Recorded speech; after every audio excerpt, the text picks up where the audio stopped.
जय हिंद। अभ्यास online class की इस नए वीडियो में मैं कृष्णा आप सभी का स्वागत करता हूं। आज के इस वीडियो सेक्शन में दोस्तों हम फिर से बात करने वाले हैं छत्तीसगढ़ सामान्य ज्ञान एमसीक्यू और इस में पार्ट 9 को लेकर के मैं फिर से आपके सामने हाजिर हुआ हूं और देखेंगे 10 महत्वपूर्ण प्रश्न, जिसमें से आपका कितना क्वेश्चन बनता है दोस्तों आप बिल्कुल कमेंट करके ज़रूर जवाब दीजिएगा।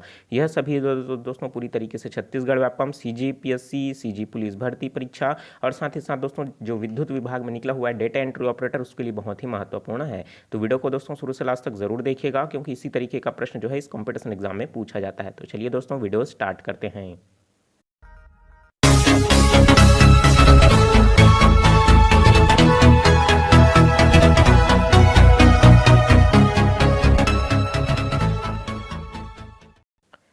तो दोस्तों पहला प्रश्न देखते हैं। पहला प्रश्न है, आनंदीबाई छत्तीसगढ़ के निम्नलिखित में से किन मराठा शासकों के समकालीन थी? तो आपको बताना है। तो दोस्तों आनंदीबाई जो है पूरी तरीके से छत्तीसगढ़ के मराठा जो शासक हैं उनके साथ जो है समकक्ष में रही है। तो कहीं ना कहीं आपको बताना है। ऑप्शन दिया हुआ है यहाँ पास बिम्बाजी, चिमना जी, बैंको जी, रघु जी। इस अकॉर्डिंग दोस्तों आपको जो है कूट दिया हुआ है, उस अकॉर्डिंग आपको आंसर बताना है। जिसमें दिया है कूट में पहला में आप केवल एक, दूसरे में दिया है पहला दूसरा, तीसरा में दिया है पहला दूसरा तीसरा और चौथा में दिया है पहला दूसरा तीसरा चौथा।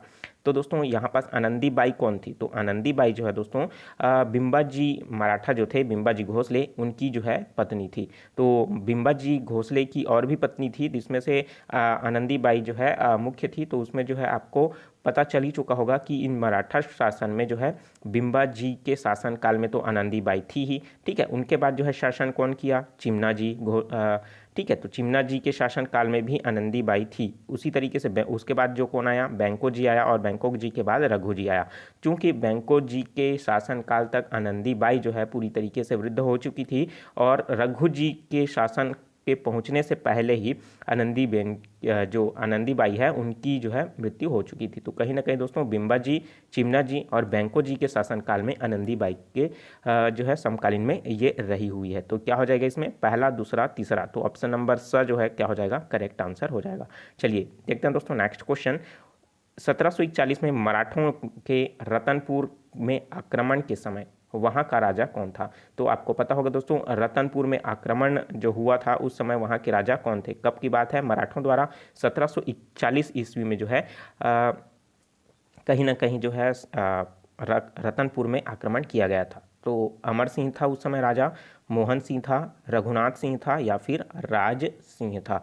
तो दोस्तों इसी तरीके से अगर राइट आंसर देखें तो रघुनाथ सिंह जो है उस समय पूरी तरीके से रतनपुर में जो है शासन कर रहे थे और मराठों के द्वारा जो है पूरी तरीके से आक्रमण किया गया, जिसमें रघुनाथ सिंह जो है पूरी तरीके से हार मान गया और उनके चरणों में गिर करके पूरी तरीके से अपना आत्मसमर्पण कर दिया था। तो इस तरीके से स ऑप्शन इसके लिए क्या हो जाएगा? राइट आंसर हो जाएगा। देखते हैं नेक्स्ट क्वेश्चन।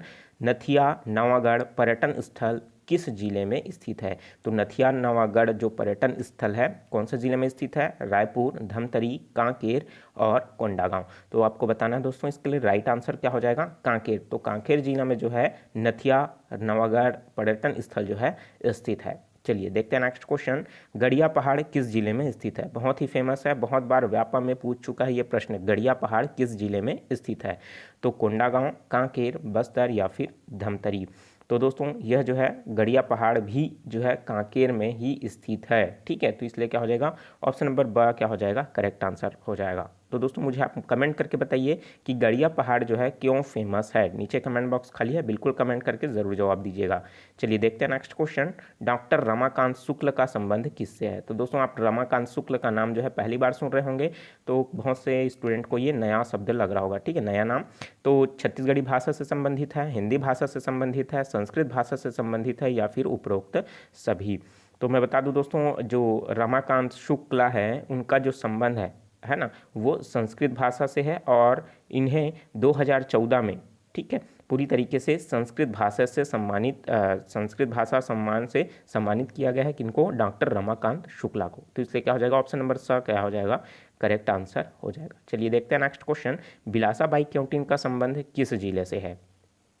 तो इसका आंसर तो आप सभी को पता होगा, इजीली होगा, क्योंकि बहुत ही बेसिक सा क्वेश्चन है। रायपुर, बिलासपुर, कांकेर या फिर कोंडागांव। तो आपको पता होगा बिलासा बाई केवटिन जो है बिलासपुर से संबंधित है और बिलासपुर का जो नाम है इन्हीं के नाम के ऊपर ही रखा गया है। और दोस्तों इनके नाम पर जो है मत्स्य पालन के क्षेत्र में बिलासा बाई केवटिन के नाम से जो है दोस्तों बिलासा बाई केवटिन जो है बिलासा बाई के नाम से बिलासा बाई सम्मान भी दिया जाता है, जो मत्स्य पालन के क्षेत्र में उत्कृष्ट कार्य करते हैं उन्हें। ठीक है, तो इस तरीके से क्या हो जाएगा, option number b correct answer हो जाएगा। चलिए देखते हैं नेक्स्ट क्वेश्चन। छत्तीसगढ़ का ब्रिटिश साम्राज्य में विलय के पश्चात छत्तीसगढ़ का प्रमुख ब्रिटिश अधिकारी कौन होता था? तो दोस्तों छत्तीसगढ़ का पहला जो प्रमुख ब्रिटिश अधिकारी कौन होता था? कमिश्नर, डिप्टी कमिश्नर, क्लस्टर या फिर गवर्नर। तो आपको पता होगा कि बहुत बड़ा प्रांत था, वहाँ पास प्रांत है, उसमें क्या होता है कमिश्नर, और उसके छोटे छोटे हिस्से हैं उसमें क्या होता है डिप्टी कमिश्नर, उसके नीचे में क्या होता है कलेक्टर। ऐसे पद जो है बटे हुए थे। तो आपको पता होगा तो लगभग 1854 में जो है दोस्तों पूरी तरीके से छत्तीसगढ़ जो है मध्य प्रांत में विलय हुआ। उसके पश्चात जो है डिप्टी कमिश्नर कौन? Charles Elliot. ठीक है, चार्ल्स इलियट जो है डिप्टी कलेक्टर के रूप में क्या हुए, नियुक्त हुए, और 1861 में जो है प्रांत का निर्माण हुआ और गवर्नर की नियुक्ति हुई। तो दोस्तों इसमें स्पष्ट रूप से बताया है कि ब्रिटिश साम्राज्य में विलय के पश्चात, और विलय कब हुआ दोस्तों? 1854 में। ठीक है, तो उस समय क्या बना? Deputy commissioner. तो ऑप्शन नंबर ब क्या हो जाएगा? करेक्ट आंसर हो जाएगा। देखते हैं नेक्स्ट क्वेश्चन। लुरकी किसे कहते हैं? तो छत्तीसगढ़ी भाषा है दोस्तों लुरकी, और सीजी व्यापम में छत्तीसगढ़ी का जो सेक्शन होता है उसमें से प्रश्न पूछता है, और साथ ही साथ सीजीपीएससी में भी छत्तीसगढ़ी का जो पोर्शन होता है यहाँ से प्रश्न पूछता है। तो लुरकी क्या है? तो लौकी, आभूषण, दुबली पतली लड़की या फिर लुढ़क जाने की क्रिया। तो दोस्तों लुरकी जो है एक प्रकार का क्या है? आभूषण है, जिसे महिलाएं कान में पहनती है। ठीक है, तो बाली भी आता है, झुमका भी आता है, ठीक है, तो ये सभी इन्हीं के ही आभूषण के अंतर्गत आते हैं। तो लुरकी एक प्रकार का ही आभूषण है जो कान में पहना जाता है। ठीक है, देखते हैं नेक्स्ट क्वेश्चन। हफ्ते बन के पथरा, फोरे घर के सील, इसका अर्थ क्या होगा? तो ऑप्शन यहाँ पास दिया हुआ है, लड़ाई करना, किसी का गुस्सा किसी पर उतारना, जानबूझकर गलती करना या फिर धोखा देना।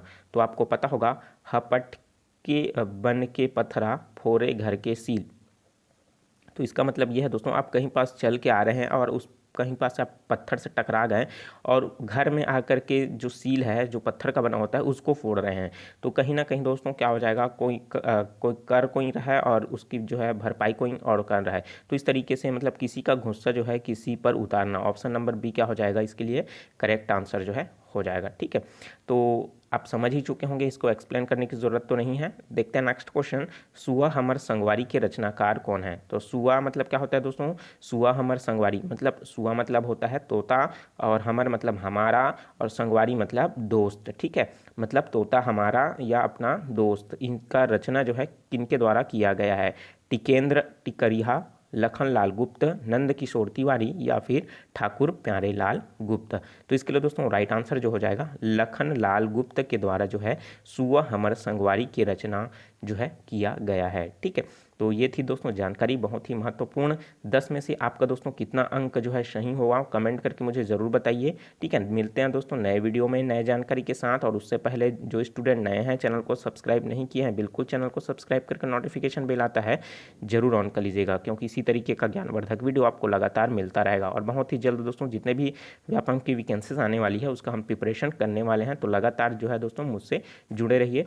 अगर कोई आपके पास अगर डाउट है, सवाल है, तो बिल्कुल मुझे कमेंट करके ज़रूर पूछिए। और साथ ही साथ जो है दोस्तों मुझे इंस्टाग्राम पर फॉलो करके ज़रूर मैसेज कर सकते हैं, क्योंकि वहाँ पास जो है फॉलोअर्स कम है, तो कहीं ना कहीं रिप्लाई आपको जल्द मिल जाएगा। ठीक है, तो चलिए मिलते हैं दोस्तों नए वीडियो में नए जानकारी के साथ। तो मुझे दीजिए इजाज़त। Take care, all the best, जय हिंद।